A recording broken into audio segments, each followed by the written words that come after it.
অবশেষে প্রকাশিত হলো বাংলা আবাস যোজনার ফাইনাল লিস্ট। দীর্ঘ প্রতীক্ষার পর রাজ্য সরকার 2024 সালের বাংলা আবাস যোজনার যে ফাইনাল লিস্ট বা যোগ্য তালিকা সেটি প্রকাশ করেছে। এই তালিকা এখন অতি সহজেই অনলাইনে আপনি আপনার মোবাইল ফোনের মাধ্যমে ডাউনলোড করতে পারবেন।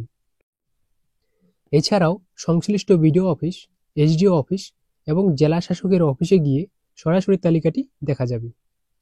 তো এই প্রতিবেদনের মাধ্যমে কিভাবে আপনি আপনার ফাইনাল লিস্ট অর্থাৎ যোগ্য তালিকাটি আপনার মোবাইলে ডাউনলোড করবেন এবং আপনার নাম কিভাবে সার্চ করবেন এবং আরও অন্যান্য বিভিন্ন গুরুত্বপূর্ণ তথ্য নিয়ে আলোচনা করব। তো অবশ্যই ভিডিওটি শেষ পর্যন্ত দেখতে থাকবেন। তো ভিডিওটি শুরু করবার আগে একটি ছোট্ট রিকোয়েস্ট, ভিডিওটি ভালো লাগলে ভিডিওটিতে একটি লাইক করে দেবেন আর চ্যানেলে নতুন হলে চ্যানেলটি অবশ্যই সাবস্ক্রাইব করে রাখবেন। 2024 সালের জন্য বাংলা আবাস যোজনার তালিকা গ্রাম পঞ্চায়েত অনুযায়ী পৃথকভাবে প্রস্তুত করা হয়েছে। এবছর 202 আবাস প্লাস লিস্ট অনুসারে সার্ভে চালিয়ে উপযুক্ত উপভোক্তাদের তালিকা তৈরি করা হয়েছে। যারা তালিকায় নির্বাচিত হয়েছেন তাদের জন্য প্রথম কিস্তির 60,000 টাকা 15 ডিসেম্বর থেকে 30 ডিসেম্বরের মধ্যে সরাসরি ব্যাংক অ্যাকাউন্টে জমা দেওয়া হবে। তালিকা প্রকাশের পর যদি কোনো সমস্যা বা ভুল দেখা যায় তাহলে আপনাকে কি করতে হবে? আপনাকে কোথায় অভিযোগ করতে হবে? যদি আপনি কোনো ভুল বা সমস্যা দেখতে পান তাহলে আপনার যে নজদিকি অর্থাৎ কাছের সংশ্লিষ্ট block office, sub divisional office এবং জেলা শাসকের অফিসে অভিযোগ জানাতে হবে। অভিযোগ সমাধানের জন্য 5 ডিসেম্বর গ্রামসভায় ভোট অনুষ্ঠিত হয়েছে।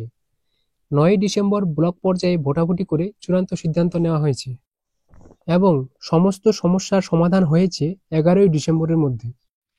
এবারে বলবো এই ফাইনাল লিস্টটি আপনি আপনার মোবাইলে কিভাবে ডাউনলোড করবেন। তো মোবাইলে ডাউনলোড করার জন্য প্রথমত আপনি আপনার মোবাইলের যে কোনো একটি ব্রাউজার ওপেন করবেন। ওপেন করার পর গুগলের সার্চ বারে আপনি আপনার ডিস্ট্রিক্টের নাম লিখবেন। ডিস্ট্রিক্টের নাম লেখার পর আপনার সামনে সেই ডিস্ট্রিক্টের অফিসিয়াল ওয়েবসাইটটি খুলে যাবে। ওয়েবসাইট ওপেন হওয়ার পর সেখানে আপনি বাংলার বাড়ি বা নোটিশ বলে একটি অপশন দেখতে পাবেন। সেখানে আপনাকে ক্লিক করতে হবে। তারপর অ্যানাউন্সমেন্ট বলে আরেকটি অপশন দেখতে পাবেন, সেখানে আপনাকে ক্লিক করতে হবে এবং সেখানে আপনি আপনার পিডিএফটি দেখতে পাবেন। আপনি যে লিস্টটি দেখতে চাইছেন বা ডাউনলোড করতে চাইছেন সেই লিস্টের ডাউন অ্যারো বাটনে ক্লিক করবেন। আপনার পিডিএফটি ডাউনলোড হয়ে যাবে এবং ডাউনলোড হওয়ার পর ডাউনলোড করা তালিকায় নিজের নাম লিখে সার্চ করবেন। আর একটা কথা বলে রাখি, ডাউনলোড করা তালিকায় 3টি প্রধান বিভাগ থাকবে।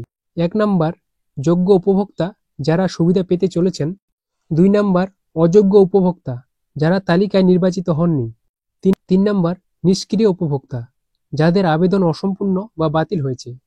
বর্তমানে এখনও কিছু জেলায় সেই ফাইনাল লিস্ট প্রকাশিত হয়নি। নভেম্বর মাসে উপনির্বাচনের কারণে কিছু জেলায় সার্ভের কাজ শেষ করা যায়নি, তাই জেলাগুলির তালিকা এখনও প্রকাশ করা হয়নি। খুব শীঘ্রই তালিকা প্রকাশ করা হবে। তালিকা সংশোধনের পরেই সুবিধাভোগীদের ব্যাংক অ্যাকাউন্টে অর্থ জমা দেওয়া হবে। তালিকা সম্পর্কিত সমস্ত তথ্যের জন্য সরকার স্বীকৃত অফিসিয়াল ওয়েবসাইটে চেক করতে পারেন। তালিকায় নির্বাচিত উপভোক্তারা দ্রুত প্রথম কিস্তির অর্থ পাবেন। যে কোনো সমস্যা থাকলে নির্ধারিত সময়সীমার মধ্যে অভিযোগ জানানো অত্যন্ত গুরুত্বপূর্ণ। তো বন্ধুরা, এই ছিল আজকের প্রতিবেদন। আবারও দেখা হবে অন্য কোনো ভিডিওতে। নমস্কার।